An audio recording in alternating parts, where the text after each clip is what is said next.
Voilà, il s'agit de méga projets, il s'agit d'une réforme économique qui doit avoir aussi ses fruits sur l'économie en général, mais aussi sur le quotidien.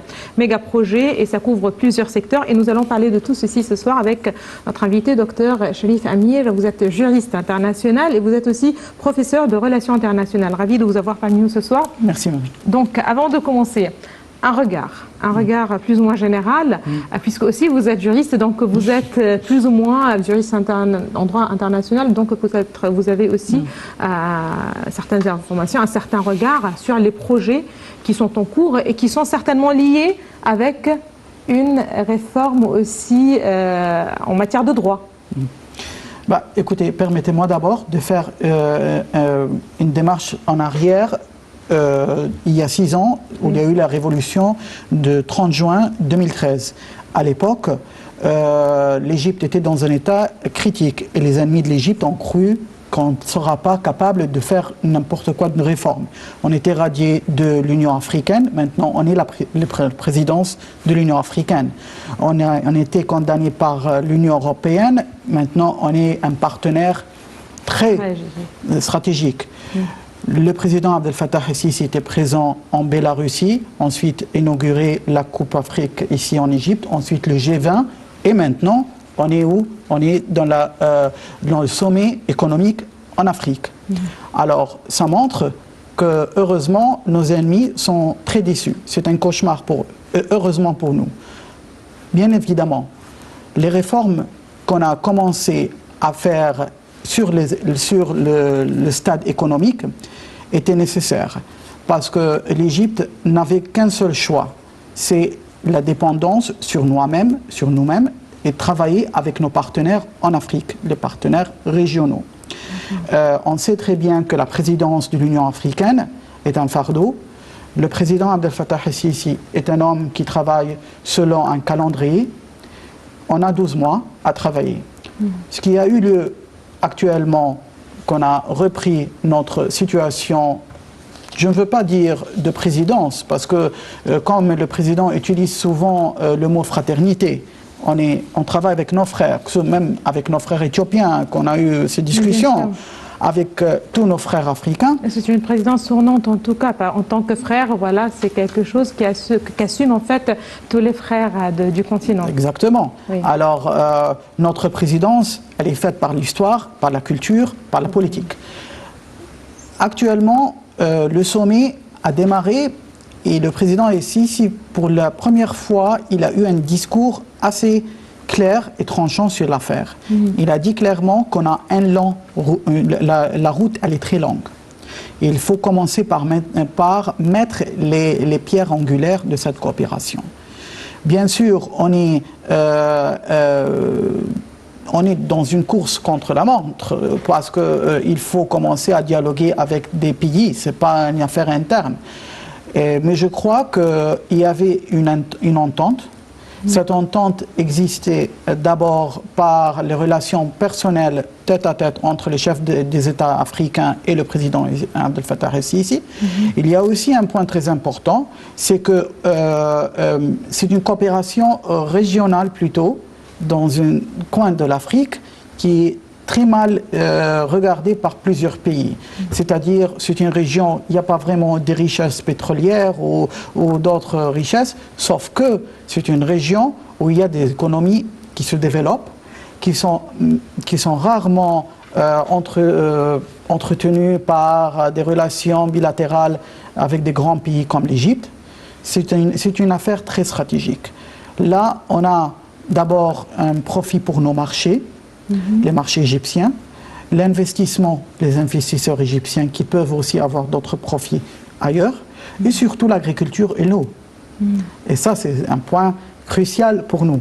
Donc, je crois que le sommet, le fait que le président Abdel Fattah el-Sisi était présent là-bas, c'est pour donner une allure, ça a donné vraiment une allure à cette conférence, ça donne un encouragement.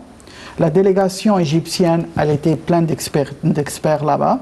Je crois que le président a compris très vite que l'Égypte devait entretenir ses liens dans les pays, dans notre voisinage, le plus rapidement possible parce qu'on voit très bien que la situation économique partout dans le monde, surtout chez nos amis européens, n'est pas comme avant. Alors on doit commencer par nous-mêmes, construire notre économie avec nos voisinages. L'exportation, l'importation, l'Afrique est riche. L'Afrique a plein de richesses, non seulement humaines, mais une richesse aussi dans les matières premières. Très bien. Là, il faut justement que ce sommet extraordinaire, il a été lancé en principe pour justement lancer ou ratifier cet accord de libre-échange continental entre les pays de l'Union africaine. Donc il s'agit de 24 pays qui ont ratifié. Il reste quelques pays. Voilà, on espère bien voir d'autres signatures prochainement. La ZLEC, justement cette zone de libre-échange, on parle de cette zone en particulier qui aussi devrait avoir certains fruits ou des fruits sur l'économie de chaque pays à part. Voilà, ça doit se refléter sur les pays. Il faut simplement dire que ça doit augmenter les échanges entre les pays africains de 17 à 60%. Retour à nous ici en Égypte. Quand on parle de projet, quand on parle d'une nouvelle stratégie en matière d'économie, on peut parler du réseau routier. On peut parler de nouvelles villes. En premier, certainement, la nouvelle capitale administrative. Là, il faut aussi rappeler qu'il y a eu l'inauguration expérimentale de l'aéroport de la nouvelle capitale administrative aujourd'hui. Il s'agit aussi du développement de l'axe du canal de Suez. Retour aux nouvelles villes, ce n'est pas que la nouvelle capitale administrative. Il y a aussi El Alamein, Rachid, pour Saïd. Donc on parle d'une multitude de projets. Aujourd'hui, il me semble que tout avance très vite. Exactement. Comme je viens de vous le dire, nous sommes dans une course contre la montre. Le président Abdel Fattah el-Sisi, heureusement, c'est un homme jeune qui travaille selon un calendrier très précis. Comme vous voyez, même en direct, lorsqu'il demande souvent la question habituelle, combien de temps ça va prendre. Et lorsqu'on lui dit 1 an, il dit 6 mois. Il est tranchant. Il ne le dit pas comme ça parce qu'il est en direct, il le dit par étude. Il sait très bien que c'est fait. Et ça donne du crédit non seulement à sa personne, mais à l'Égypte tout entière devant les investisseurs étrangers. Ça montre que c'est un pays qui veut vraiment travailler. Regardez l'affaire de Siemens, par exemple. On a été un grand pays qui avait des problèmes de coupure d'électricité. Et bien sûr, ça fait fuir tous les investisseurs. Le président a travaillé pour 14 semaines consécutives avec le président du Siemens sur cette question précise. Et maintenant, on a un méga projet d'électricité. On est un exportateur d'électricité pour le Liban et pour d'autres pays. Et bien sûr, avec ce qui se passe maintenant en Syrie, avec la reconstruction, on aura tôt ou tard un rôle là-bas. Alors ça, c'est pour l'électricité. Un autre partenaire très important dans les automobiles, Mercedes, qui a décidé de rouvrir parce que c'était fermé. Son usine ici. Voilà. Et ça va. Et un très important, point très important, c'est que Mercedes a pris cette décision simultanément avec la Russie aussi. C'est-à-dire, ils ont mis l'Égypte et la Russie sur un pied d'égalité sur leur étude stratégique. L'Égypte et la Russie, en tant qu'un pays qui ont de la valeur économique, on doit avoir des usines là-bas. Alors ça, c'est très important. Exactement, je vous salue pour votre remarque, l'infrastructure. L'infrastructure, c'est une question vitale. On ne peut pas demander à nos partenaires de venir travailler en Égypte. On ne peut pas plaider notre présidence d'une organisation comme l'Union africaine ou même notre situation en tant que médiateur de la question israélo-palestinienne ou les conflits en Libye. Et nous, on a des points de faiblesse. Bien sûr, on est dans un état très difficile parce qu'on a subi beaucoup de coups. On fait une guerre contre le terrorisme, contre la pauvreté, contre la désinformation qui est faite par Al Jazeera et d'autres outils de nos ennemis. On travaille sur de nombreux dossiers en même temps. Mais l'infrastructure, c'est une question vitale. Parce que ça montre qu'il y a des études, qu'il y a une volonté et surtout qu'il y a une main-d'œuvre. C'est-à-dire que ce peuple travaille. Alors que maintenant, regardez les rencontres entre le président ici et Christine Lagarde le Fonds monétaire international, nos indices sont excellents. Parce que tout simplement, elle voit que c'est un pays qui mérite les dons, on mérite le prêt plutôt, voilà. Et on travaille sur un calendrier extrêmement précis. Qui a été respecté. Il y a une chose assez importante aussi qu'on a fait ici en Égypte avec nos partenaires africains, c'est le sommet qui a eu lieu sur la corruption. On est un pays leader maintenant dans le combat de la corruption. On ne dit pas qu'on n'a pas de corruption. Tous les pays du monde, il y a ce point de faiblesse. Mais les pays qui sont vraiment sérieux, ce sont eux qui combattent.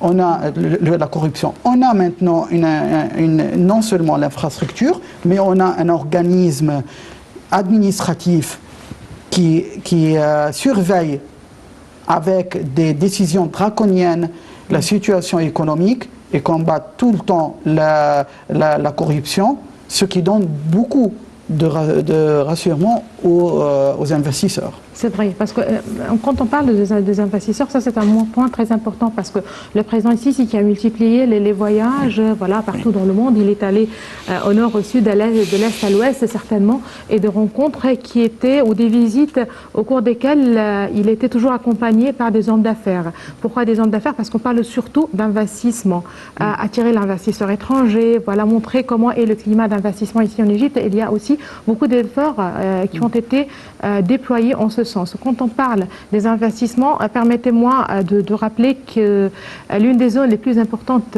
qu'on aimerait bien voir les investisseurs venir ici pour y travailler, c'est la zone économique du canal de Suez. Et là, je rappelle que le président ici a publié un décret justement relatif liant le budget de l'autorité générale du canal de Suez à l'exercice 2019-2020. L'autorité générale pour la zone économique du canal de Suez a été établie en août, je vous le rappelle, 2015, après l'inauguration du doublement partiel du canal de Suez.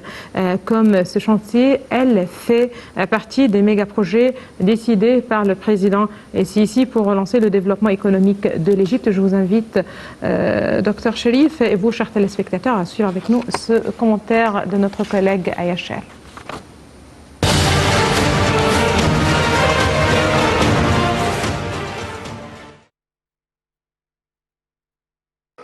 Le président Abdel Fattah el-Sisi a publié un décret relatif à la loi numéro 111 de 2019 liant le budget de l'autorité générale du canal de Suez à l'exercice 2019-2020 à la suite d'une décision de la Chambre des représentants. Le budget de l'autorité générale du canal de Suez pour l'exercice 2019-2020 était estimé à 10 milliards 443 millions et 517 000 livres égyptiennes. L'autorité générale pour la zone économique du canal de Suez avait été établie par le décret présidentiel 330-2015 du 9 août 2015, 4 jours après l'inauguration du doublement partiel du canal de Suez, 72 km sur 193. Comme ce chantier, elle fait partie des méga-projets décidés par le président el-Sisi pour relancer le développement économique de l'Égypte. L'objectif général et ambitieux affiché par les autorités est de concentrer 30% de l'activité économique de l'Égypte, de générer 100 milliards de dollars par an de recettes annuelles pour l'État, de créer 1 million d'emplois nouveaux, d'accueillir 2 millions de nouveaux résidents pour devenir une des 7 plus grandes zones économiques mondiales à l'horizon 2035. La zone économique du canal de Suez doit compléter l'activité de l'autorité du canal de Suez afin que le canal ne soit plus uniquement une zone de transit, mais une zone d'activité économique en concurrence avec des acteurs bien établis, Jebel Ali aux Émirats Arabes Unis, Tanger Med au Maroc, ainsi qu'avec de nouveaux projets, King Abdullah Economic City en Arabie Saoudite.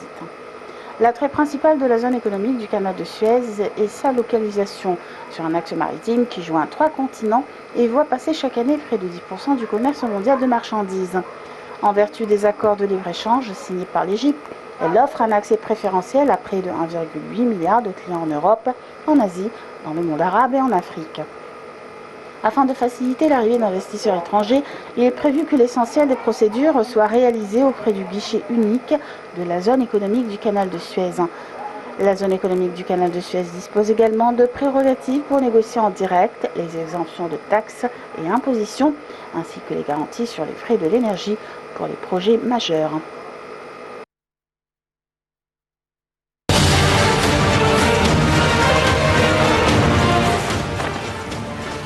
Et voilà, Dr Cherif Amil, la zone du canal de Suez. Quand on parle de cette zone d'un point de vue économique, là, il faut dire que les travaux sont énormes. Il y a ce coin, voilà, de l'Égypte.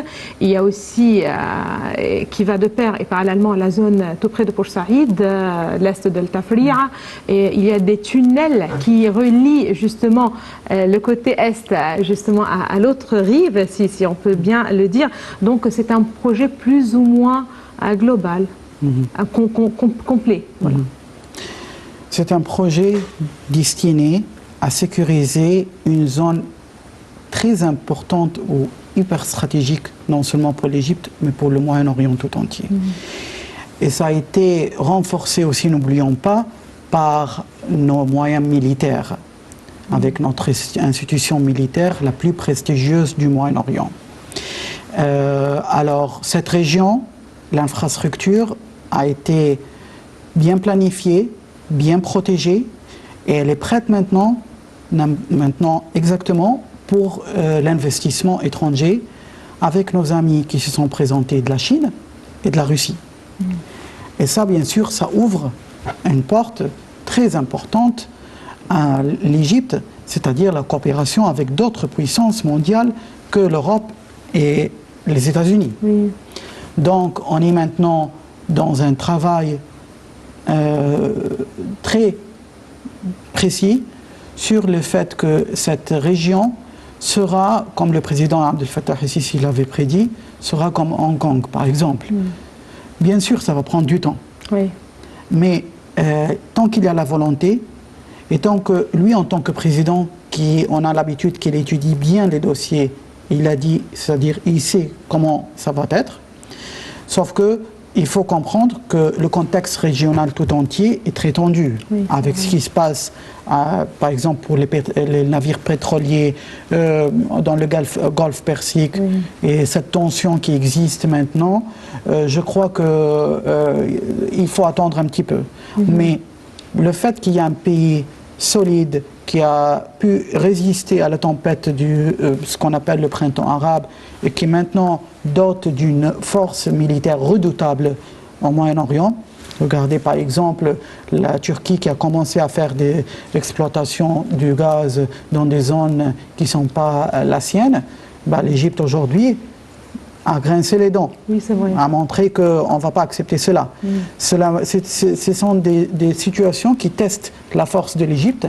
Est-ce qu'on est capable de protéger ce genre d'infrastructure? Est-ce qu'on est capable d'assurer la sécurité des investisseurs? Et bien sûr que oui. Bien sûr que oui. Et la diplomatie est un des outils. Et aussi, en tant que juriste, je vous assure qu'on a la possibilité aussi de nous défendre là-dessus si quelqu'un ose à prendre des mesures, quoi que ce soit, à part militaire bien sûr, et diplomatique, que ce soit dans l'exploitation des ressources gazières en Méditerranée. Donc, la zone tout entière, elle est, comme vous dites, il y a des tunnels, il y a aussi les zones qui sont préparées pour accueillir des industries, des usines. L'infrastructure d'électricité, elle est prête, tout est prêt, et elle est protégée aussi par une institution militaire très... elle a une expérience au-delà de ce qu'on peut imaginer. Donc, là, je suis... parle... Oui, allez-y. Non, je vous en prie. Donc, à mon avis, la terre est très fertile actuellement pour ce genre d'investissement, surtout pour nos amis chinois qui ont déjà coopéré avec les pays africains, qui ont une nouvelle pensée sur... c'est pas comme l'ère de colonisation, c'est de travailler avec les pays, donner un profit et recevoir un profit, c'est-à-dire un gain mutuel. Donc c'est très clair que nous, on a très bien choisi le partenaire là-dessus. Très bien, on parle justement d'investissements qui doivent avoir lieu justement sur une zone comme le canal de Suez. L'infrastructure est là pour justement servir l'investisseur et l'investissement en général. Il y a aussi cette position stratégique aussi de l'Égypte qui doit aussi garantir voilà, ou donner une autre vision aux choses, puisque aussi il pourrait y avoir justement l'Égypte peut être comme une sorte de je ne sais pas comment dire, mais donc les transporteurs de marchandises, voilà, une pause commerciale, voilà, il va y avoir l'emballage sur place, c'est-à-dire il y a pas mal de projets. Il y a aussi le côté humain, c'est-à-dire on retourne encore une fois aux villes qui doivent avoir lieu, puisque aussi il va y avoir de nouvelles communautés, puisqu'il s'agit là de nouvelles offres de travail, donc pour lutter aussi contre le chômage. Regardez, lorsque nos ennemis ont commencé la guerre contre l'Égypte, la guerre du terrorisme au Sinaï, ils ont cru que cette zone sera totalement isolée de l'Égypte et qu'on ne sera plus capable de créer quoi que ce soit là-bas, ni rien développer. Ils ont cru que notre institution militaire, qui a une doctrine très humaine surtout, allait commettre quoi que ce soit contre les zones urbaines. Or, on a créé d'autres nouvelles zones urbaines pour les civils là-bas.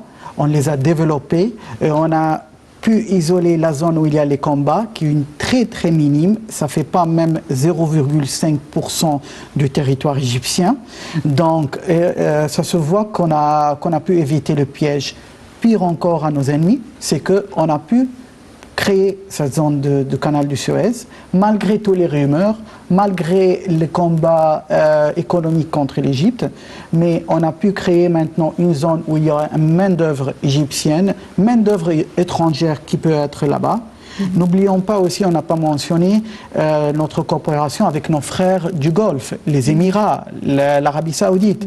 Nos amis, nos frères aux Émirats, ils ont visité à l'Alamein les villes qui sont créées là-bas. Ils ont soutenu l'Égypte à continuer à aller en avant. C'est très important. Les projets de logement justement des fonds arabes, donc, voilà, sont... il faut les saluer pour ça.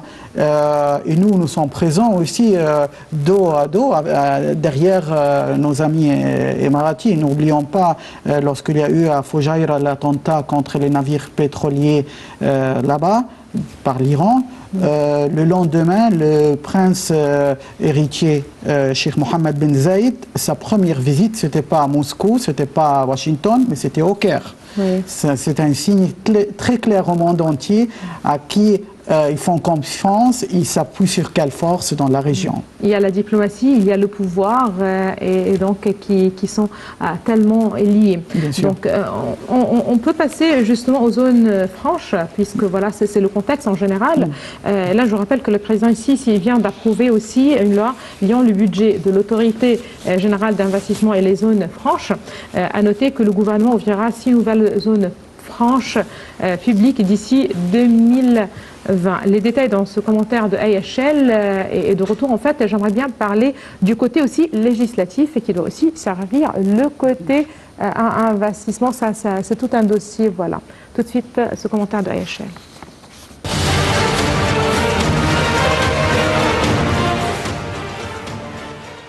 Le président Abdel Fattah el-Sisi a publié la loi numéro 110 de 2019 liant le budget de l'autorité générale des investissements et des zones franches pour l'exercice 2019-2020 à la suite d'une décision de la Chambre des représentants.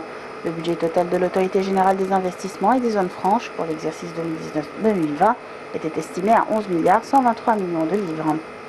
Au début du mois, le directeur de l'autorité générale pour l'investissement et les zones franches, Mohsen Adel, avait déclaré que la construction de 6 zones franches publiques dans différents gouvernements avait commencé et devrait être achevée au cours de l'exercice 2019-2020.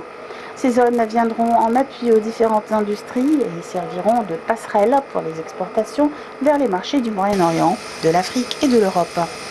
Les 10 zones franches sont des zones situées dans les gouvernorats de Shar'ia, Ménia, Giza, Kafr el-Sheikh, le Sinaï du Sud et Assouan. Le conseil d'administration de la nouvelle autorité des communautés urbaines a par ailleurs approuvé la création d'une zone franche publique dans la ville industrielle du Dir Ramadan sur une superficie d'environ 500 acres. Elle sera la plus grande zone franche publique de l'Égypte.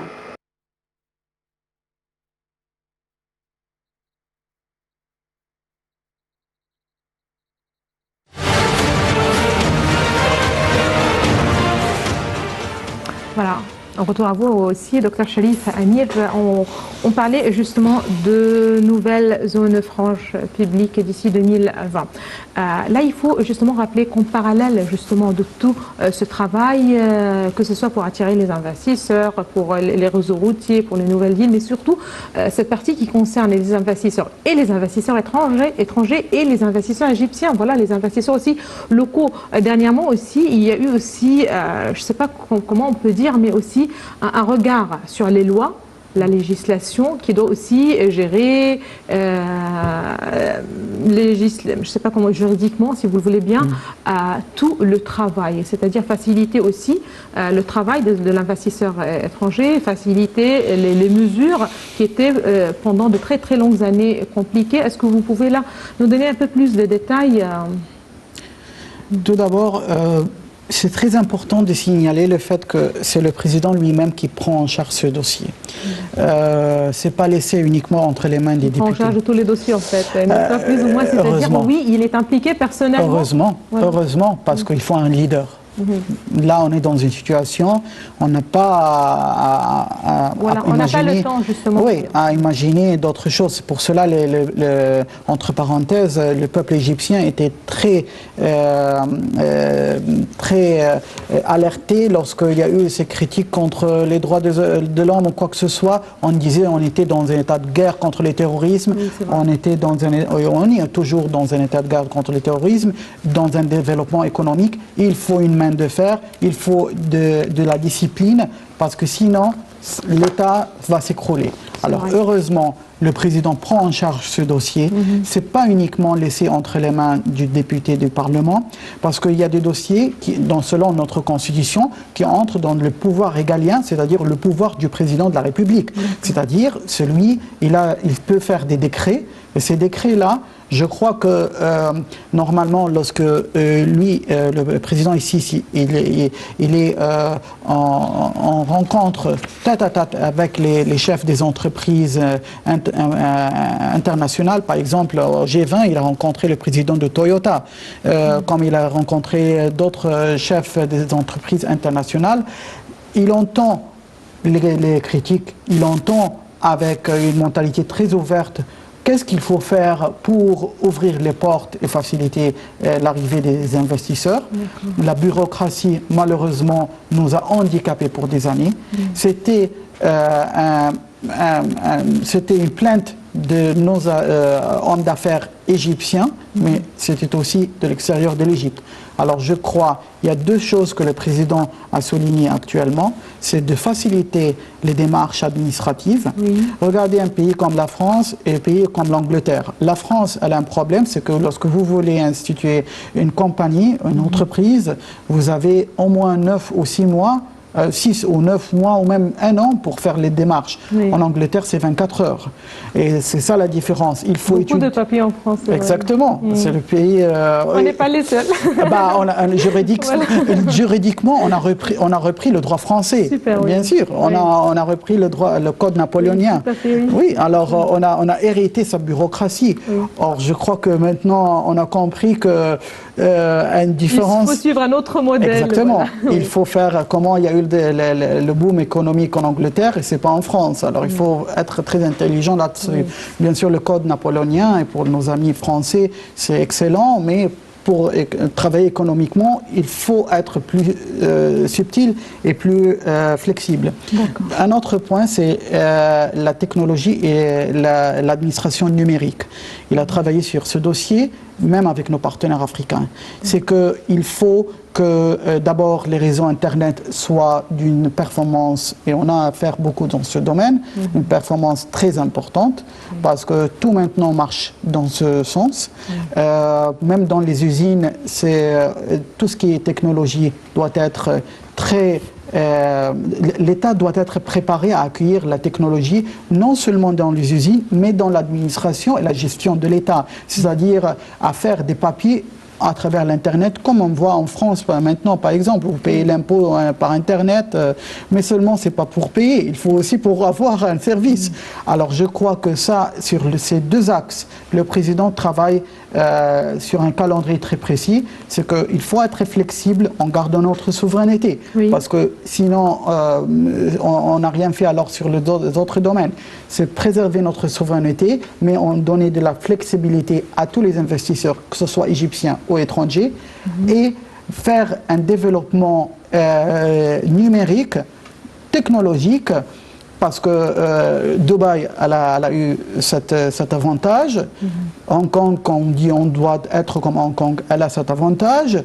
Tous les pays qui ont un développement numérique, ils ont maintenant une situation beaucoup plus avantageuse. Alors donc, il est très important que le président maintenant, il travaille sur ces lois, il fait des décrets, pour être précis sur la terminologie juridique, il fait des décrets, il donne ces décrets et ce gouvernement du Premier ministre Mostafa Madbouli à l'appliquer le plus vite possible. Oui, tout à fait. Donc, mais merci en fait beaucoup, Dr Cherif Amir, pour tous ces éclaircissements. Voilà, on a essayé de parler un petit peu de tout ce qui est rapport avec les projets, l'économie. Et merci beaucoup d'avoir été parmi nous ce soir. Dr Cherif Amir, vous êtes juriste international, vous êtes aussi professeur de relations internationales. Merci encore une fois à vous. Merci, madame. Madame, monsieur, merci à vous aussi de nous avoir suivis. Excellente fin de soirée à toutes et à tous et excellente suite de programme sur Canal International. Au revoir.